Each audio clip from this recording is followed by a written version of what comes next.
Assalamualaikum warahmatullahi wabarakatuh. Yang terhormat Bapak Atibin MPD selaku dosen pengantar AUD. Di sini kami dari kelompok 9 akan mempresentasikan hasil diskusi dari kelompok kami yang berjudul Pendidikan Anak dalam Keluarga. Keluarga merupakan suatu institusi yang terbentuk karena suatu ikatan perkawinan antara sepasang suami istri untuk hidup bersama. Keluarga adalah kesatuan unit terkecil di dalam masyarakat dan merupakan suatu lembaga yang sangat penting dalam pembangunan dan perkembangan kualitas anak bangsa. Tugas utama keluarga adalah memenuhi kebutuhan jasmani, rohani, dan sosial anggota keluarganya yang mencakup pemeliharaan dan perawatan anak-anak, membimbing perkembangan kepribadian anak-anaknya, dan memenuhi emosional anggota keluarga yang telah dewasa. Dalam mendidik anak, tentu saja peran ayah dan ibu sangat menentukan. Mereka berdua yang memegang tanggung jawab seluruh anggota keluarga. Merekalah yang menentukan kemana keluarga itu akan dibawa. Kedua, anak.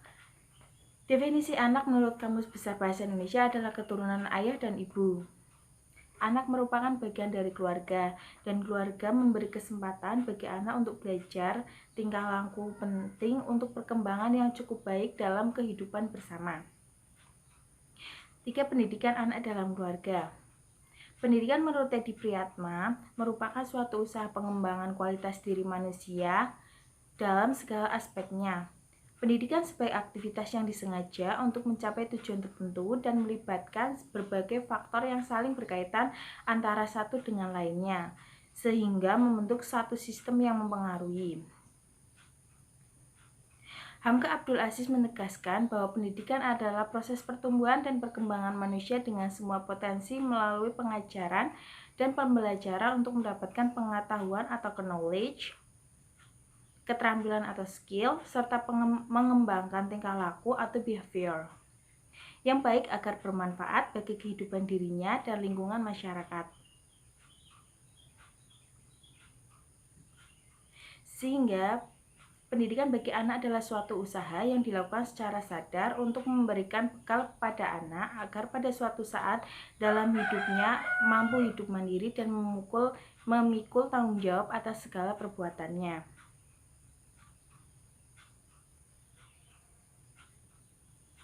Pendidikan dan tanggung jawab orang tua. Dalam pasal 1 Undang-Undang Perkawinan Nomor 1 Tahun 1974 dikatakan bahwa perkawinan adalah ikatan lahir dan batin antara seorang pria dan seorang wanita sebagai suami istri dengan tujuan membentuk keluarga yang bahagia dan sejahtera. Berdasarkan ketuhanan yang Maha Esa, anak yang lahir dari perkawinan ini adalah anak yang sah dan menjadi hak dan tanggung jawab kedua orang tua untuk memelihara dan mendidiknya dengan sebaik-baiknya. Kewajiban orang tua mendidik anak ini terus berlanjut sampai ia dikawinkan atau dapat berdiri sendiri.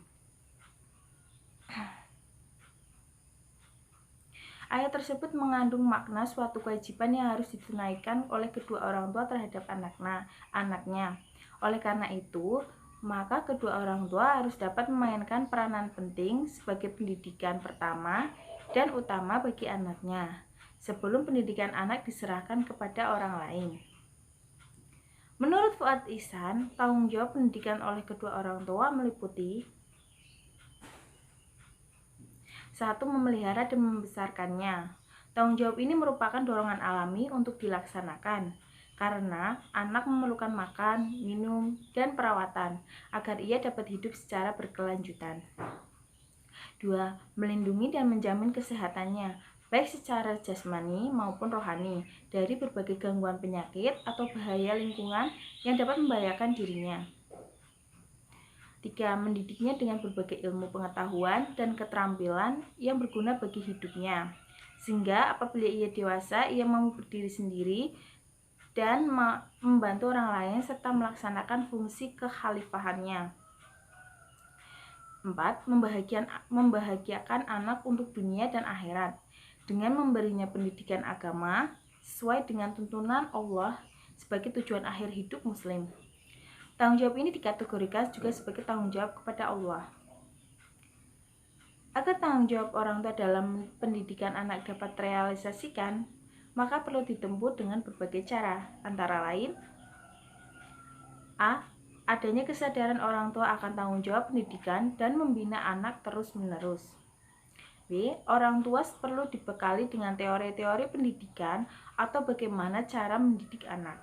Kemudian, orang tua perlu meningkatkan ilmu dan keterampilannya sebagai pendidik pertama dan utama bagi anak-anaknya dengan cara belajar terus-menerus.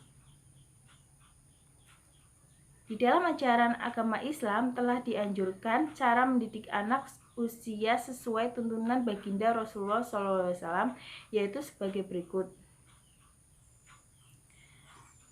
Untuk umur 0-6 tahun, pada tahap ini Rasulullah SAW menganjurkan untuk mengasihi dan menyayangi anak dengan kasih sayang tanpa terbatas, dengan bersikap adil terhadap setiap anak. Dilarang memukul jika mereka salah, karena hal ini akan menjauhkan kedekatan anak dengan orang tua. Melainkan jika mereka salah, dinasihati dengan cara yang lebih halus. Untuk umur 7-14 tahun, barulah di usia ini orang tua harus menanamkan nilai disiplin dan tanggung jawab kepada anak. Menurut hadis Abu Dawud, perintahkanlah anak-anak kamu supaya mendirikan sholat ketika berusia 7 tahun, dan pukullah mereka karena meninggalkan sholat ketika berumur 10 tahun, dan asingkanlah tempat tidur di antara mereka, lelaki dan perempuan. Pukulan bukan untuk menyiksa, hanya sekedar mengingatkan anak, sehingga anak akan lebih bertanggung jawab terhadap setiap perintah. Itu adalah waktu yang tepat bagi orang tua untuk membangun kepribadian dan akhlak anak sesuai syariat Islam. Terima kasih. Selanjutnya akan dilanjutkan oleh teman saya. Assalamualaikum warahmatullahi wabarakatuh. Nama saya Cici Aprianti, NIM 2419049. Peran anggota keluarga terhadap anak. Dalam suatu keluarga biasanya terdiri dari beberapa anggota seperti ibu, ayah, anak, kakek, nenek, dan anggota keluarga lainnya. Peranan ibu. Pada kebanyakan keluarga, ibulah yang memegang peranan yang terpenting terhadap pendidikan anak-anak sejak anak dilahirkan. Ibu selalu di samping anaknya yang memberi makan dan minuman, melihara, dan selalu bergaul dengan anak-anak. Itulah sebabnya kebanyakan anak lebih cinta kepada ibu daripada anggota keluarga lainnya. Peranan ibu dalam pendidikan anak-anaknya sebagai berikut. 1. Sumber dan pemberi rasa kasih sayang, pengaruh dan pemelihara, tempat mencurahkan isi hati, pengatur kehidupan dalam rumah tangga, bimbingan, hubungan pribadi, pendidik dalam segi emosional. B. Peranan ayah. Seorang ayah akan juga memegang peranan penting terhadap anaknya.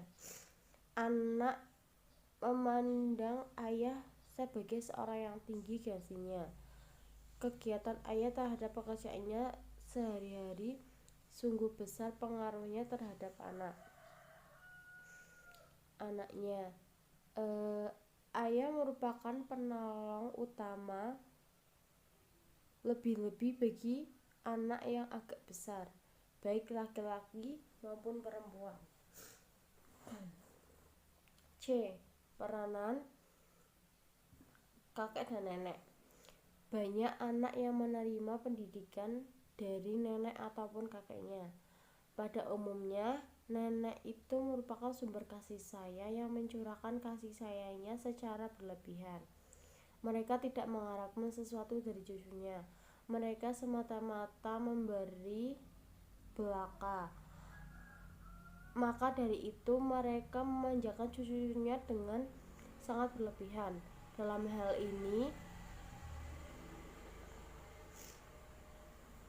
Ngalim Purwanto mengatakan bahwa memanjakan anak akan mengalami bermacam-macam cacat dalam jiwanya, di antara lain akan mempunyai sifat mementingkan diri sendiri dan perasaan sosialnya kurangnya mempunyai rasa tanggung jawab.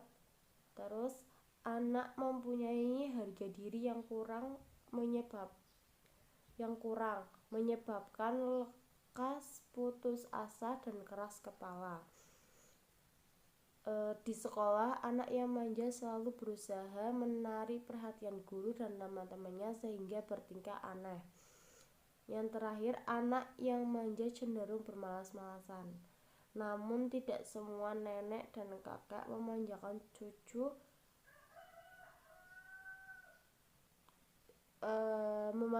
cucunya. Adapun yang mendidik cucu-cucunya dengan baik. Selanjutnya akan dilanjutkan oleh teman saya. Peranan dan fungsi pendidikan keluarga. 1. Pengalaman pertama masa kanak-kanak. Pendidikan keluarga menerbitkan pengalaman pertama yang merupakan faktor penting dalam perkembangan pribadi anak. Pendidikan keluarga merupakan pendidikan yang pertama dan utama bagi anak. Contohnya, mengajarkan dan mengikomahkan itu mengandung hikmah yang tinggi bagi bayi yang baru lahir sebelum ia mendengar sesuatu apapun. Yang kedua, menjamin kehidupan sosial emosional anak. Melalui pendidikan keluarga, kehidupan emosional anak atau kebutuhan akan rasa kasih sayang dapat dipenuhi atau dapat berkembang dengan baik karena adanya hubungan darah dengan orang tua. 3. Menanamkan dasar pendidikan moral. Sikap dan perilaku orang sebagai teladan yang dapat dicontoh oleh anak. 4. Memberikan dasar pendidikan sosial. Di depan kehidupan, keluarga merupakan basis yang sangat penting dalam peletakan dasar-dasar pendidikan sosial anak, sebab pada dasarnya keluarga merupakan lembaga sosial terkecil yang terdiri dari ayah, ibu, dan anak. 5. Peletakan dasar-dasar agama. Masa kanak-kanak adalah masa yang paling baik menerapkan dasar-dasar hidup beragama. Untuk membangun kesadaran beragama, maka sedari kecil anak dibiasakan melaksanakan kegiatan keagamaan seperti mengajak sholat di masjid. Bab 3 penutup. Kesimpulan. Keluarga merupakan suatu institusi yang terbentuk karena suatu ikatan perkawinan antara sepasang suami istri untuk hidup bersama, yang merupakan kesatuan unit terkecil di dalam masyarakat dan merupakan suatu lembaga yang sangat penting dalam pembangunan dan perkembangan kualitas anak bangsa. Pendidikan bagi anak adalah suatu usaha yang dilakukan secara sadar untuk memberikan bekal kepada anak agar pada suatu saat dalam kehidupannya mampu hidup mandiri dan memiliki tanggung jawab atas segala perbuatannya. Agar tanggung jawab orang tua dan pendidikan anak dapat terrealisasikan, maka perlu ditempuh dengan berbagai cara, antara lain adanya kesadaran orang tua akan tanggung jawab pendidikan dan membina anak terus-menerus. Orang tua perlu dibekali dengan teori-teori pendidikan atau bagaimana cara mendidik anak. Di samping itu, orang tua perlu juga mengingatkan ilmu dan keterampilannya sebagai pendidik pertama dan utama bagi anak-anaknya dengan cara belajar terus-menerus. Peranan anggota keluarga terhadap anak ada ibu, ayah, nenek, kakek. Namun peran terbesar dalam hidup seorang anak adalah ibu. Tantangan dalam mendidik anak dapat dibagi menjadi dua, yaitu tantangan yang berasal dari dalam, intern, dan dari luar, ekstern. Peranan dan fungsi pendidikan keluarga. Pengalaman pertama masa kanak-kanak menjamin kehidupan sosial emosional anak, menanamkan dasar pendidikan moral, memberikan dasar pendidikan sosial, meletakkan dasar-dasar agama. B. Saran. Meskipun penulis mengingatkan kesempurnaan dalam penyusunan makalah ini, tetapi kenyataannya masih banyak kekurangan yang perlu penulis perbaiki. Hal ini karena masih minimnya pengetahuan yang penulis miliki. Oleh karena itu, kritik dan saran membangun dari pembaca sangat penulis harapkan untuk memperbaiki ke depannya.